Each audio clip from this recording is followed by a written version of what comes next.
President Trump clearly and unambiguously condemned the bigotry, violence, and hatred. We have no tolerance for white supremacists, neo-Nazis, or the KKK. All right, it is Monday, August 14th. This is a Fox News alert. Vice President Mike Pence making it very clear there is no room here for hate as a suspect in that horrific Charlottesville attack due in court for the first time today, and we are live there. And Al-Qaeda has a brand new target, the terror group issuing a chilling new how-to guide for wannabe jihadis looking to carry out a mass attack inside the United States. And with the NFL season firing up, it is happening again. Colin Kaepernick is out of a job right now, but he's still influencing the NFL in a big way. The brand new national anthem protests we've been seeing. Fox and Friends First starts right now.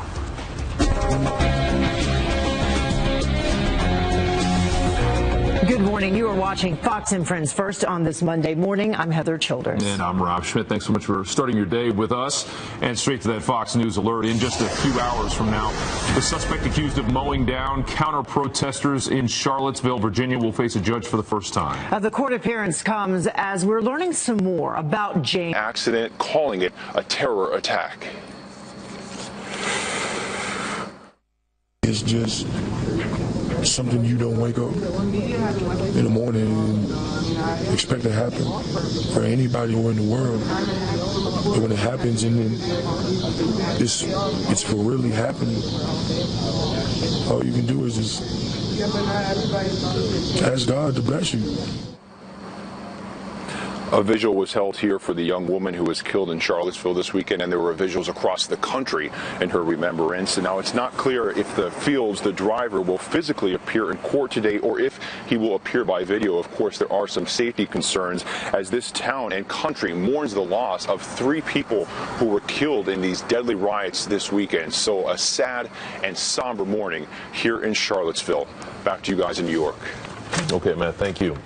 Well, Vice President Mike Pence, meantime, doubling down on President Trump's comments, condemning the violence in Charlottesville, and coming to his defense in the face of critics who said that what the president had to say was not enough. That's right. All this as the Department of Justice opens a hate crime investigation. Kelly Wright joins us now with the very latest. Kelly. Good morning to you both. As we've seen, it was an ugly and sad chapter in our history in Charlottesville. President Trump spoke to bring an end to it.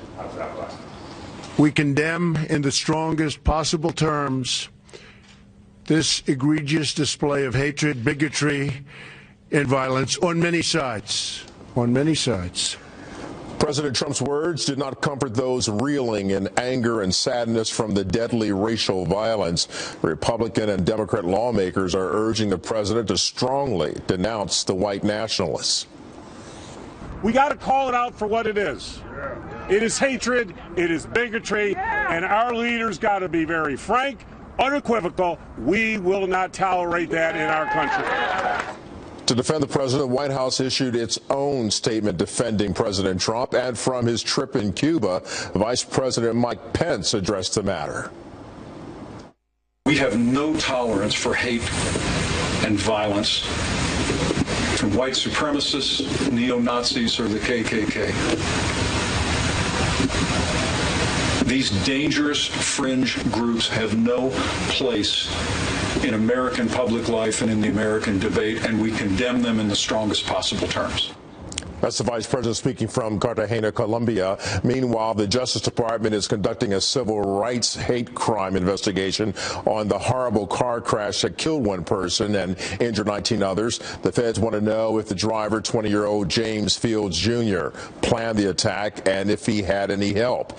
The Justice Department, by the way, tells Fox News the driver could be charged with domestic terrorism. Rob, Heather? Okay. Thank you, Kelly. All right, so talking about the big discussion over the weekend was whether or not the president's initial statement went far enough. He didn't make any mention of KKK, far-right groups, bigot groups like that.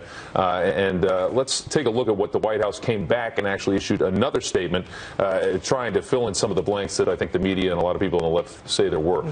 The president said very strongly in his statement yesterday that he condemns all forms of violence, bigotry, and hatred. Of course, that includes white supremacists, KKK, neo-Nazi, and all extremist groups. He called for national unity and bringing all Americans together. So that's the clarification from the White House on the president's response. But then the question is, was there a need for clarification? I mean, he said that he condemned in the strongest of terms, but then I think the problem was he said that there's been violence from all sides, so he wasn't specifically talking about the white supremacists. Yeah, he just kind of made a blanket statement about hate in general. You know, will anything be enough? And apparently for people like Maxine Waters, that will not.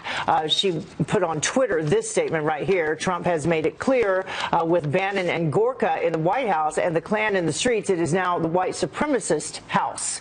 Hashtag Charlottesville. Yeah, well, and I think I can understand a lot of the issues with the president's initial statement. I think Maxine Waters, of course, takes it way too far the other way. And this is exactly why we have problems like this in this country, is because we've got politicians that take things so extreme to one side or the other, and then you have people who aren't too bright that hear this and are emboldened by it, and it happens on the left and the right. Let's listen to what Newt Gingrich has to say. If you're fair to him, the statement itself is pretty strong and pretty direct about condemning the violence, condemning bigotry. I mean, he talks very specifically about condemning racism. But I agree, I think that clearly he should talk out much more aggressively about it. I'd also point out, though, from a conservative perspective, we've been watching a rising tide of violence in this country for a good while now. And, you know, when the chancellor of the University of California, Berkeley, is spending $9,000 for an escape door, because they assume students will occupy his office. It just tells you that we had this pattern in this building, and it's building. It's on both sides. It's dangerous. I'm delighted Attorney General Sessions has sent a Justice Department team down there. Every person engaged in violence in Charlottesville should be, frankly, locked up. But the truth is the same on college campuses across the country.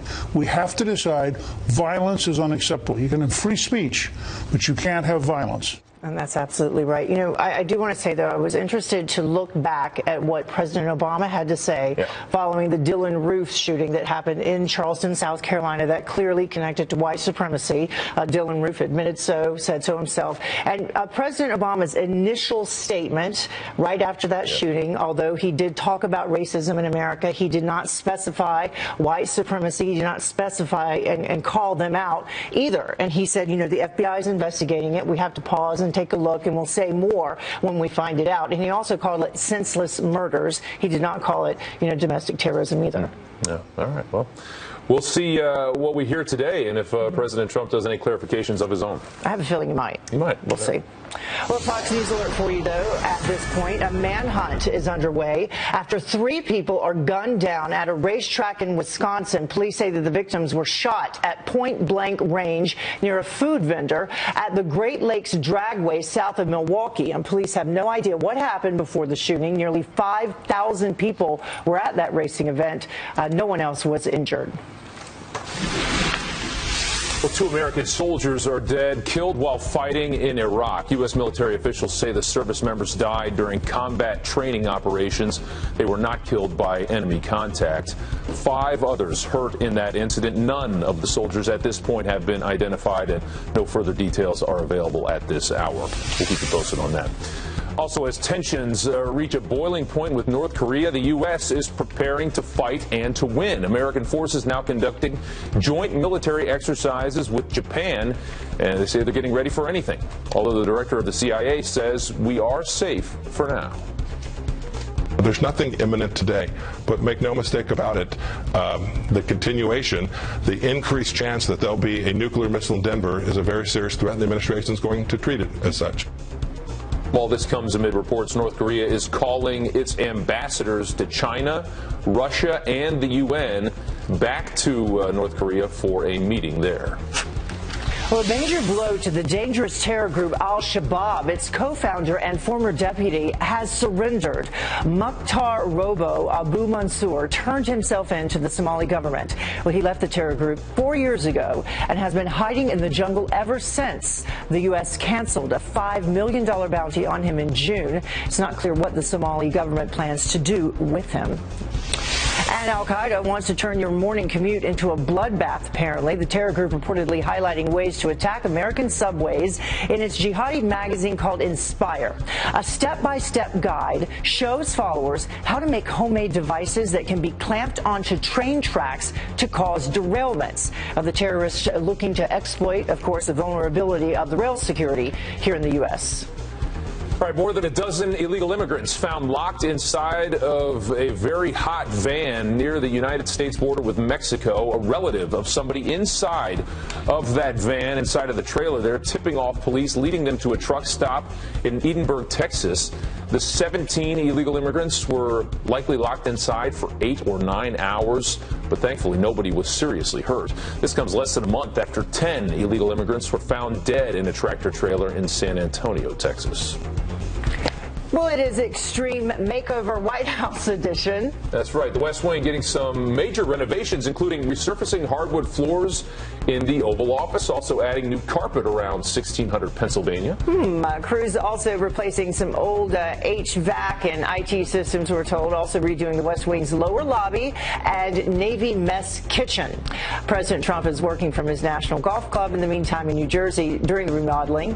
He heads to Trump Tower today, his first time back there since his inauguration, where he will stay for a few days of some meetings. I believe Shinzo Abe is on tap this evening. That's right. With him. Okay. All right, 10 minutes after the hour, the media seems to be blaming the rights for the horrific attack in Charlottesville. But our next guest says there is no room for that right now. Lawrence Jones coming up next. And is Senator Marco Rubio not at the top of a Venezuelan hit list? The chilling new reports from Homeland Security. Plus. Is he going to jump? Oh! Boy, that's Tom Cruise finding it almost impossible to stick the landing. The high-flying mishap as he's doing his own stunts on the set of his new movie. Ouch.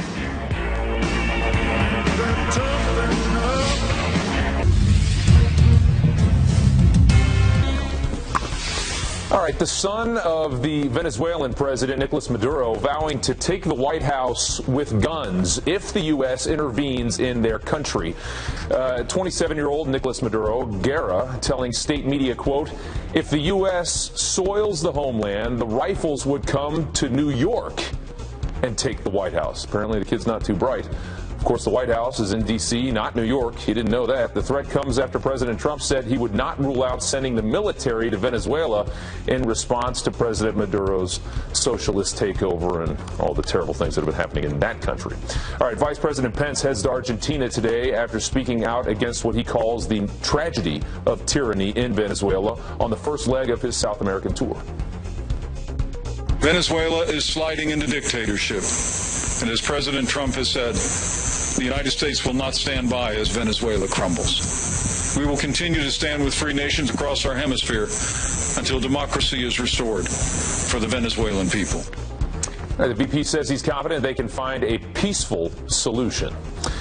And all this as we learn a top Venezuelan politician may have ordered a hit on U.S. Senator Marco Rubio. The Florida senator has been a harsh critic of the socialist regime. He is a Cuban American. DHS says the threat came from Diosdado Cabello. That's President Maduro's right-hand man. Rubio called him the Pablo Escobar of Venezuela. The Department of Homeland Security says details of the assassination plot against Marco Rubio are not verified, but they are taking it seriously enough that Rubio's security detail has been beefed up. Thank you very much, Rob. Well, as the nation stands together to denounce Saturday's hate-fueled attack in Charlottesville, the mainstream media is already pinning it on the right's so-called hateful rhetoric. So is that fair? Here to weigh in is the Blaze's Lawrence Jones. Lawrence, thank you so much for joining us this morning. We always love having you here. Good morning, Heather. So I want to begin with the statement from the Charlottesville mayor. Here we have what he had to say, and I want to get your response. He made a choice in his presidential campaign. I think you were seeing a direct line from what happened here this weekend to those choices. A direct line to his choices. What do you think about that? Well, I totally disagree. I think when we start putting hate on political parties, I think we're heading to disaster. The bottom line is that the individuals that did this are responsible for it. You can't pin this on a political party. When the left does it, I always advise the right not to accuse them, and I would suggest the left not accuse Republicans of being responsible for this as well. Yeah, and the mainstream media as well, the media headlines, we can take a look at some of those that already are out. The Washington Post condemning Trump, saying that Charlottesville violence, but doesn't single out white nationalists. The LA Times saying that Trump responds to Charlottesville violence with vague statements, blaming many sides. Also, the New York Times, you can see that there. So what do we need to do? Well, I would suggest that the media just take a chill pill. This is not the time for ratings or to play politics or to cause more division in the country. Secondly, I think that the president can take a next step of calling it what it is. I did the same thing when it came to President Obama with radical Islam. You got to call the enemy what they are. And I think that the president is being put in a tough position now, because now Pence is calling it for what it is. Mm-hmm. Other Republicans are calling for what it is. And his daughter called it white supremacy as well. So I don't know if the president quite calling it domestic, and you're saying he should call it domestic terrorism. Okay. Well, he should call it domestic terrorism and white supremacy, because that is the enemy. Now, I think the president feels that when he said bigotry, and he did call it a lot of another names, which would fall under that category, I think he's thinking from the perspective of what the big deal is. But I would encourage him, as a supporter of him, not the hating media, to call it for what it is and set the record straight. This is white supremacy. These are white nationalists, and they don't speak for the rest of us on the right. Did you think that President Obama should have done the same thing following the shootings that happened in Charleston with Dylan Roof? I do. I really do. But I think the problem is that President Obama had a constant conversation about race. Now, I will say, when I wish the President Obama would have called radical Islam, mm-hmm. which he didn't do a lot of times. And that was my criticism of the president. I think any terrorism, we have to be specific, because it's not only for just calling it just for everybody to feel good. It's so the enemy knows that we recognize who they are and we're going after them. Yeah, and we've seen it building for a while now, so something certainly does need to be done about it before it happens again. Exactly. Lawrence, thank you so much. We got to come together. Yeah, thank you for joining us. Appreciate it. Of course. Rob?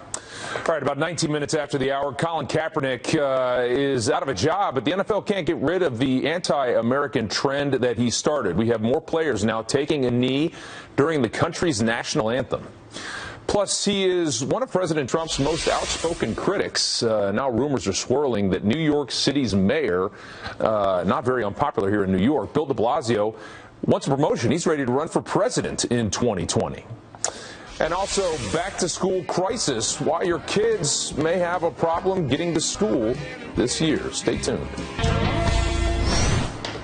All right, a major crackdown in a major tourist destination over bootleg booze. Officials now warning tourists to watch what they drink. Yeah, it's the story that we have been following. Tracy Carrasco from our sister network, Fox Business, is here with the details on the resort crackdown. Good morning, Tracy. Good morning, guys. Mexican authorities swept through 31 resorts, restaurants, and nightclubs in Cancun and Playa del Carmen, suspending operations at 2 of them for serving what they're calling unsanitary alcohol. Among those suspended, the lobby bar at a resort where a 20-year-old Wisconsin woman drowned. Her family said that she was served that bootleg booze. The Mexican government is cracking down after dozens of tourists reported blacking out after drinking just moderate amounts of alcohol. As much as 36% of the alcohol consumed in Mexico is illegal, dangerous, and produced under unregulated circumstances. Yeah, very scary. Very strong and powerful, and it was so sad when that young girl died. And some well-known bars as well in Cancun, Fat Tuesday being one of them. Absolutely. All right, a school bus driver shortage right when school's about to start up? Yep, just in time. School bus companies in the United States are spinning their wheels in an effort to get more drivers hired before the start of this school year. School Bus Fleet magazine surveyed the top 50 school bus contracts in the country, and they all said they had a shortage of some kind. 54% said it was a moderate shortage, while 22% described it as severe. 19% called their shortage mild, and 5% said they were flat out desperate. Yeah, not what you want to hear. Yeah. No, well, coming off a big weekend, a lot of people headed to the movie, and they were apparently interested in horror films this weekend. Yes, that's right. Horror movie Annabelle Creation topped the box office this weekend with $35 million. Now, that's a surprise considering the movie only cost about $15 million to make. Holding on to second place, Dunkirk, which is in its fourth weekend. Coming in third place is Nut Job 2, Nutty by Nature. Yeah, I saw Dunkirk this weekend. I got it. I still got it. How was it? I don't know. I don't get it. I don't get it while I was. Wow. Yeah, You're the first person I've heard say that. Yeah. All right, let's go to Al Gore now. He's got a big movie in the box office, not doing too well, huh? Yes, Al Gore's An Inconvenient sequel, Truth to Power, isn't quite heating up the box office like his 2006 documentary, An Inconvenient Truth, about climate change did. Now, that movie brought in $25 million here in the U.S. and about the same amount abroad. And after about 3 weeks in theaters, Gore's follow-up has made just $2 million at the box office. Always hard to have a sequel. Yeah. Yeah, especially 10 years later. Thanks, Tracy. All right, Thanks, guys.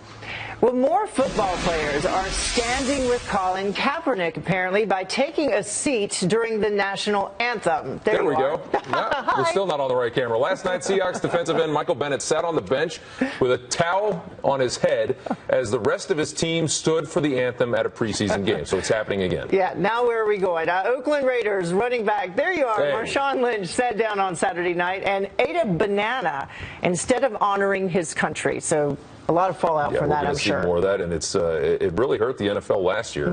We'll see the impact that it has this year. Okay, 26 minutes after the hour, Americans uniting after Saturday's horrific hate-fueled attack in Charlottesville, Virginia, but the left using this time to lecture anyone who disagrees with them. For a party who called Islamic terrorism workplace violence, spare everybody the lectures. And we'll have a live report from the scene there in Charlottesville. In the meantime, critics refuse to pay for a wall to protect our border. But one U.S. city wants to use hundreds of thousands of dollars to keep illegals inside it. All right, welcome back. It's straight to a Fox News alert we've been following all morning.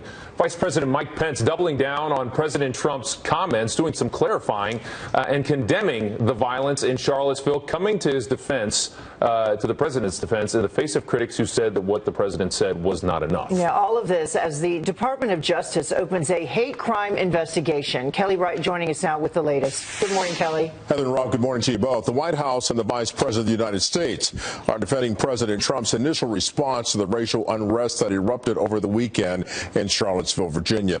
During a news conference in Columbia, Vice President Mike Pence shifted his focus back home. He made it clear that dangerous fringe hate groups have no place in American life. We have no tolerance for hate and violence from white supremacists, neo-Nazis, or the KKK. These dangerous fringe groups have no place in American public life and in the American debate.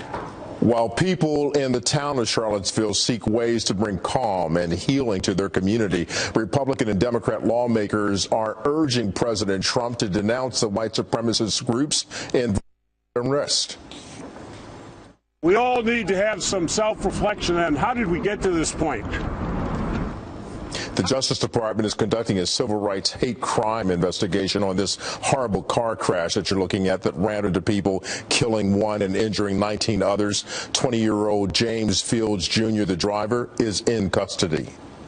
I'd like to see a task force of the Department of Justice and Homeland Security to look at the size and scope of these groups, report back to Congress to see if we need to do more in terms of suppressing them. I would urge Senator Lindsey Graham also pointing out the president needs to say more about denouncing the white supremacist group. The White House again saying that the president has. By the way, the Justice Department tells Fox News the driver of that vehicle could be charged with domestic terrorism.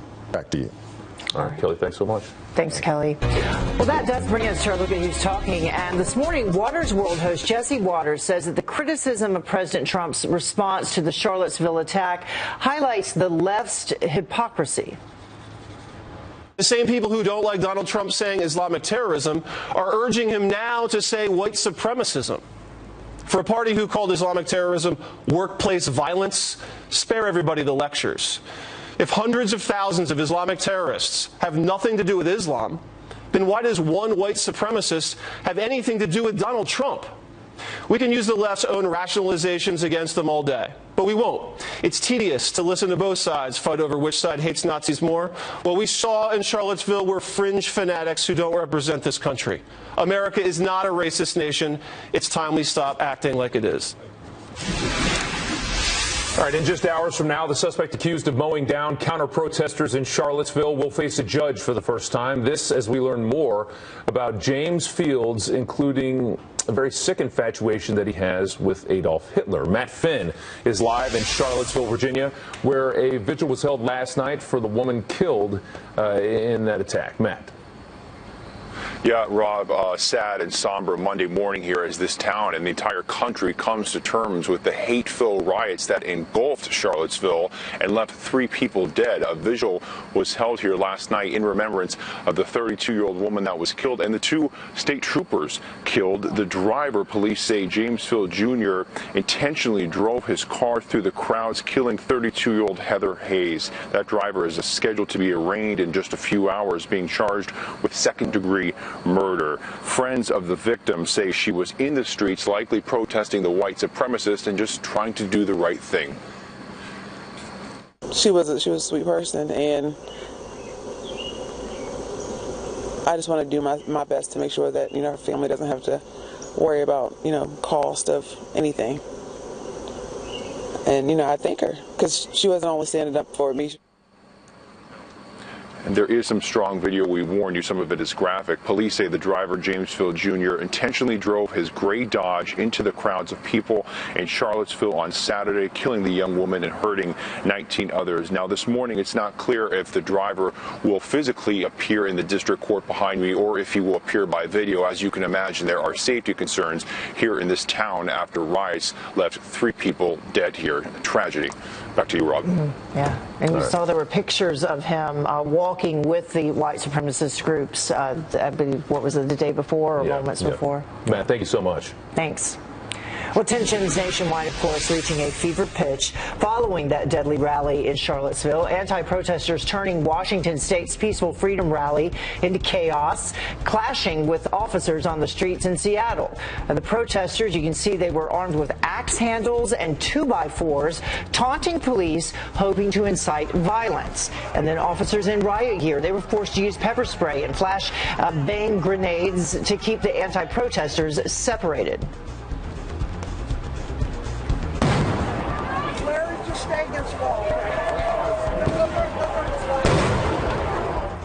So in all of that chaos, 3 people arrested for obstruction and assault. Thankfully, though, no one was injured. All right, Senator Elizabeth Warren blasting President Trump over one of his biggest campaign promises. Don't even think about it. We will build the wall. By the way, Mr. President, we're never, ever going to build your stupid wall. All right, the Massachusetts Democrat widely thought to be considered running for president against President Trump in 2020, and she's already building a merchandise empire, an online store that goes beyond traditional political items. You see here, selling things like this temporary tattoo that's currently sold out with "Nevertheless, she persisted," and that's written in her handwriting. Temporary tattoo. Pretty creative anyway. All right, I guess I'm going to keep going. Yeah. Another one of President Trump's critics could also have his eye on the White House. The New York Post reporting New York City's mayor, Bill de Blasio, may run for president in 2020 as well. It could be a big field for the Democrats coming up.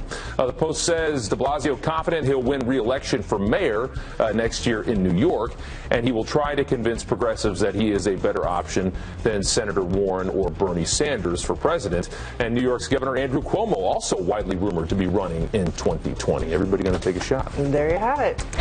But do they all have the tattoos, temporary tattoos? That might be the key. Yeah. Well, now we're going to check with Adam Klotz, who is standing by in the Weather Center to talk a little bit more about the weather forecast for the week ahead. Good morning. Hey, good morning, guys. And I have some good news really across the country. A mild start to this week, kind of a calm start to the week as well. We've seen some severe weather here the last several days. Not too bad out there right now. Here's your temperature, still sitting in the upper 70s, the mid 70s across the south. To the north, temperatures have fallen down into the mid 60s. We do continue to see very heavy showers, not in the eastern half of the country. Shouldn't be too bad today, but the western half of the country, still monsoonal type of moisture funneling in. And every time we get going into the afternoon hours, we do see an explosion of moisture. The other thing I want to show you, Tropical Storm Gert continuing to spin just off the coast now of Florida. That's going to lift its way up, eventually maybe becoming a hurricane. But guys, there's no concern for this one running into the coast. One we'll be watching, but again, I'm not really expecting this to be impacting the United States.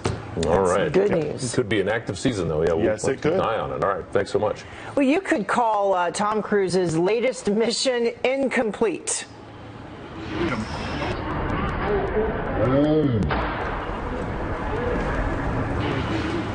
Tell you what, you got to give him props for trying. He really does the job. This TMZ exclusive video shows Tom Cruise crashing into a building during a stunt that he's performing on his own while filming Mission Impossible 6 in London, the 6th one. Yeah, the 55-year-old, I can't believe he's 55. He's known for doing his own stunts in films. Unclear if he was injured in this one, but I mean, bouncing off the side of a building, I think probably hurt. That's why he's a movie star. Yeah. That's why they pay him the big bucks. He does the job. Well, the time now is about 20 minutes until the top of the hour, and critics are quick to attack the president for talking tough with North Korea.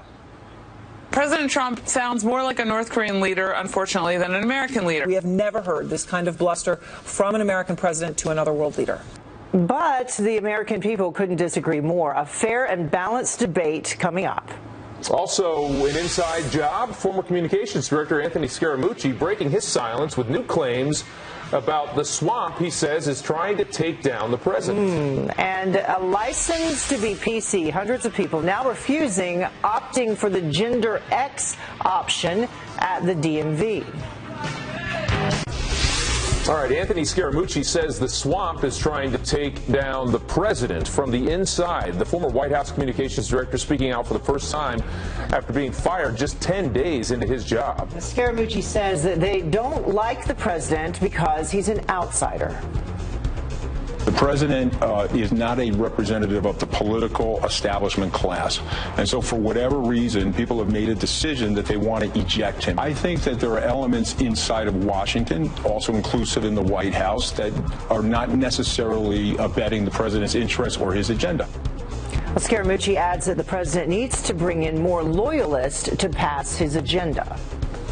All right, an American city is considering spending hundreds of thousands of taxpayer dollars to keep illegal immigrant criminals, I should say, in our country. A task force in Tacoma, Washington, says they want the city council to consider using $440,000 to provide legal representation for illegal immigrants at a local detention center after they've been arrested for crimes.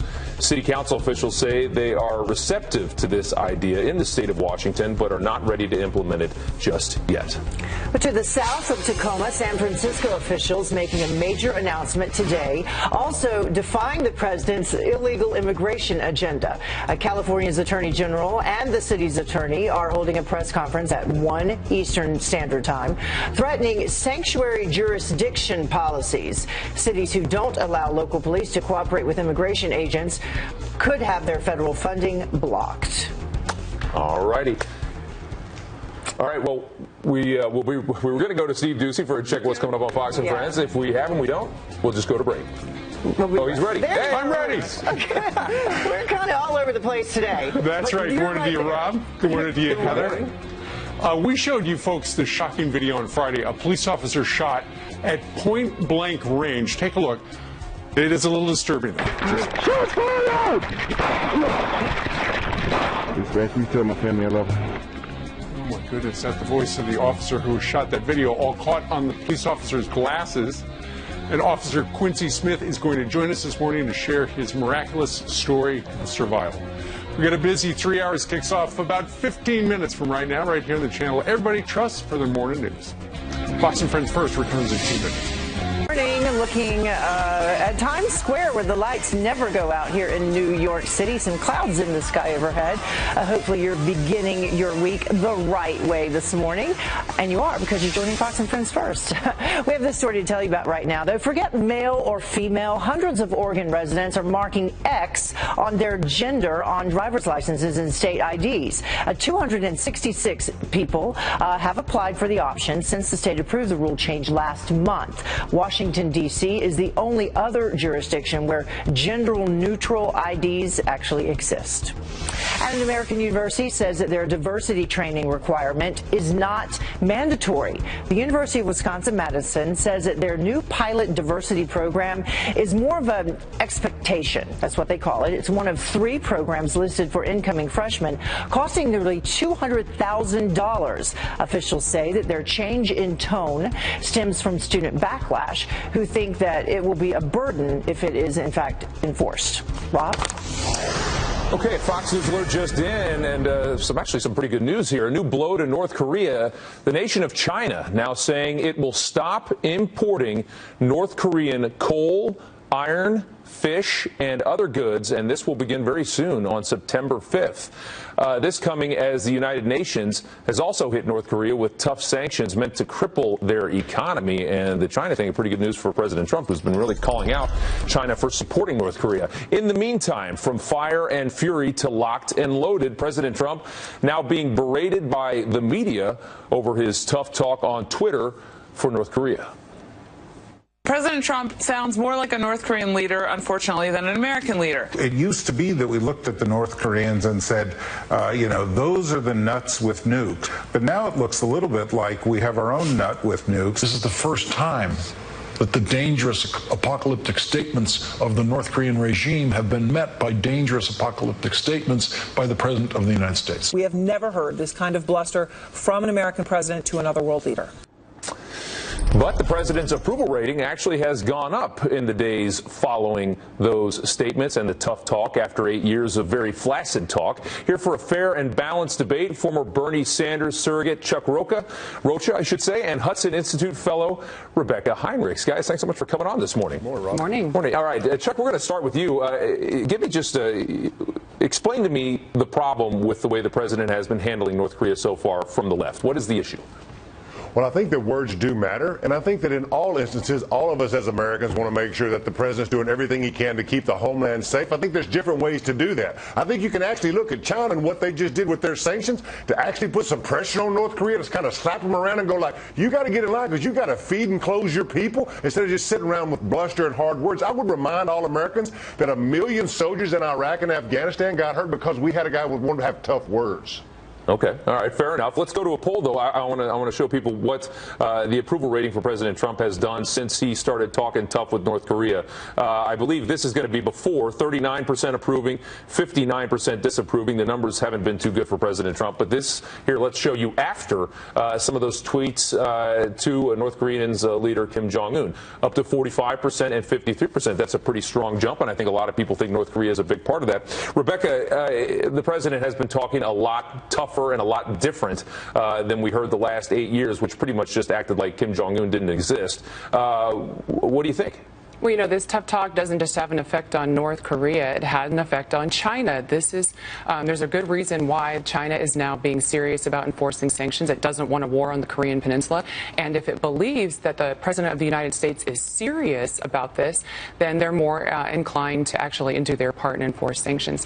But again, this president doesn't just talk tough. I mean, he also backs it up with action. Remember, 59 Tomahawk missiles against Assad, Syria. We're talking about the Moab in Afghanistan to go after those tunnels that ISIS uses, and delegating authority to our military commanders so they can actually effectively go after ISIS without the bureaucracy from Washington. So this president talks and he backs it up with action, and that is giving us some serious results. And I do think it is fair to say that China's actions now doing this, I think, is a direct result of just being called out over and over and over by the president for supporting a country with a crazy leader that now has nuclear weapons.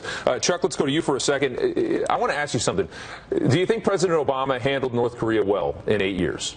I think there's a lot of blame to go around for everybody. And President Obama was my president. I'm a Democrat, and I don't think that all of his foreign policies were always right on. But at least we brought people together. We had a conversation. He wasn't on his Twitter account talking about Fast and Furious or whatever else he wanted to talk about. But he was trying to figure out results. But I think there's plenty of blame for a lot of our politicians who've been out there and done a lot of wrong things when it comes to foreign policy. Yeah, and I do think that's fair because we've seen Republican presidents as well not know how to handle this dictator. Rebecca, over to you for one quick question.